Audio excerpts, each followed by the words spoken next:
1975 সালের 15ই আগস্ট বাংলার মাটিতেও জাতির পিতা বঙ্গবন্ধু শেখ মুজিবুর রহমানকে সপরিবারে হত্যা করে আরেক কারবালা বাংলার মাটিতে সৃষ্টি হয়েছিল। যারা শাহাদাত বরণ করেছেন আমি তাদের প্রতি শ্রদ্ধা জানাচ্ছি। 1971 সালে মহান মুক্তিযুদ্ধের 23 লাখ শহীদ এবং 2 লাখ নির্যাতিতা মা বোনের প্রতি শ্রদ্ধা জানাই। প্রিয় দেশবাসী, আজকে অত্যন্ত বেদনা ভারাক্রান্ত মন নিয়ে আপনাদের সামনে উপস্থিত হয়েছি। লাখো শহীদের রক্তের বিনিময়ে অর্জিত স্বাধীন বাংলাদেশের জনগণের আর্থসামাজিক উন্নয়নের জন্য নিরলসভাবে পরিশ্রম করে যাচ্ছি। অনেক সাফল্য অর্জন করেছি। বাংলাদেশকে বিশ্ব দরবারে একটা মর্যাদার আসনে অধিষ্ঠিত করতে সক্ষম হয়েছি। তারপরও আমাদের আরো অনেক দূর যেতে হবে। বাংলাদেশের মানুষ যখন একটু স্বস্তি শান্তিতে ফিরে, যখন তাদের মাঝে এমন কোনো ঘটনা ঘটে যা অত্যন্ত বেদনাদায়ক। 2018 সালে ছাত্র সমাজের আন্দোলনের পরিপ্রেক্ষিতে সরকার সরকারি চাকরিতে কোটা প্রথা বাতিল করে একটা পরিপত্র জারি করে। পরবর্তীকালে মুক্তিযোদ্ধাদের পক্ষ থেকে কোটা বহাল রাখার পক্ষে উচ্চ আদালত 2018 সালে জারি করা সরকারের পরিপত্র বাতিল করে দেয়।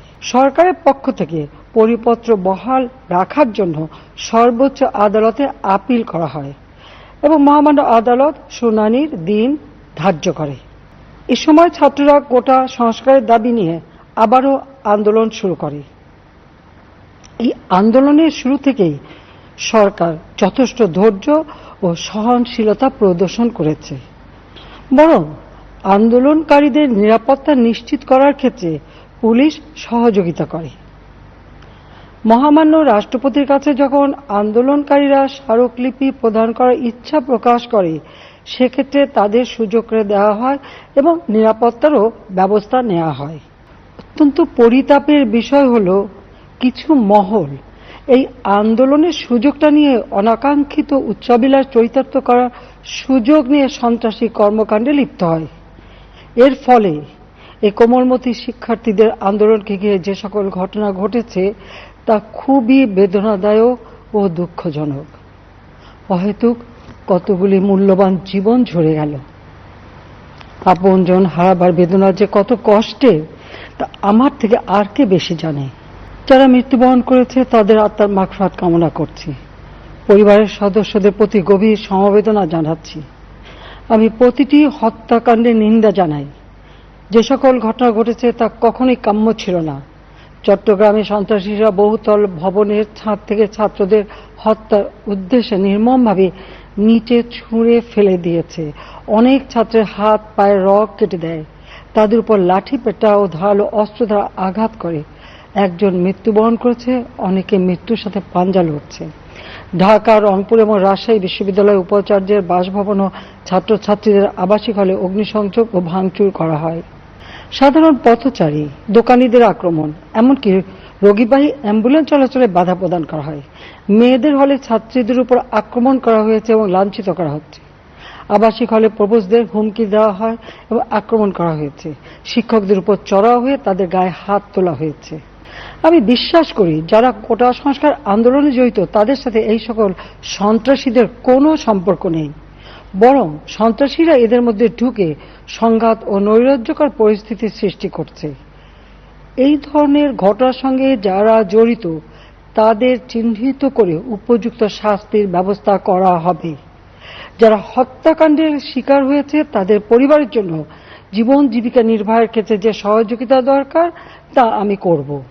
আমি দ্ব্যর্থহীনভাবে ঘোষণা করছি, যারা হত্যাকাণ্ড, লুটপাট ও সন্ত্রাসী কর্মকাণ্ড চালিয়েছে, এরা যেই হোক না কেন, তারা যেন উপযুক্ত শাস্তি পায় সে ব্যবস্থা নেওয়া হবে।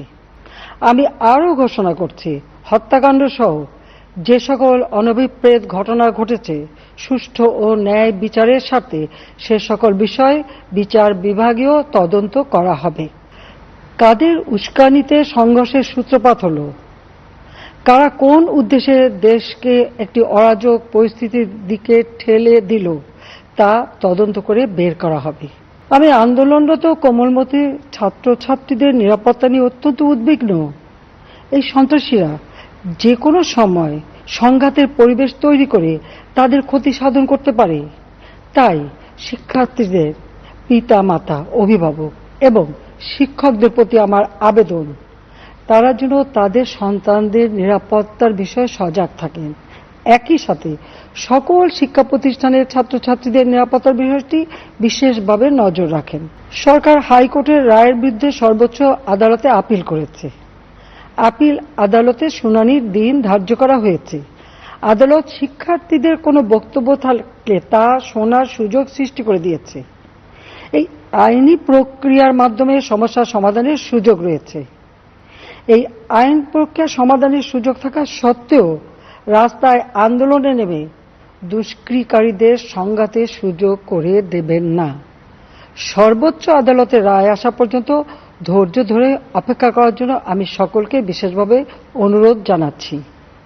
আমার বিশ্বাস আমাদের ছাত্র সমাজ উচ্চ আদালত থেকে ন্যায় বিচারই পাবে, তাদের হতাশ হতে হবে না ইনশাআল্লাহ। মুক্তিযুদ্ধের চেতনায় আমাদের প্রিয় মাতৃভূমিকে সকলের সহযোগিতায় স্মার্ট বাংলাদেশ হিসেবে গড়ে তুলব। আমি আবারও এই অনাকাঙ্ক্ষিত ঘটনায় যারা নিহত হয়েছেন তাদের জন্য গভীর দুঃখ প্রকাশ করছি এবং পরিবারের সদস্যদের প্রতি আমার সমবেদনা জানাচ্ছি। খোদা হাফেজ। জয় বাংলা, জয় বঙ্গবন্ধু। বাংলাদেশ চিরজীবী হোক।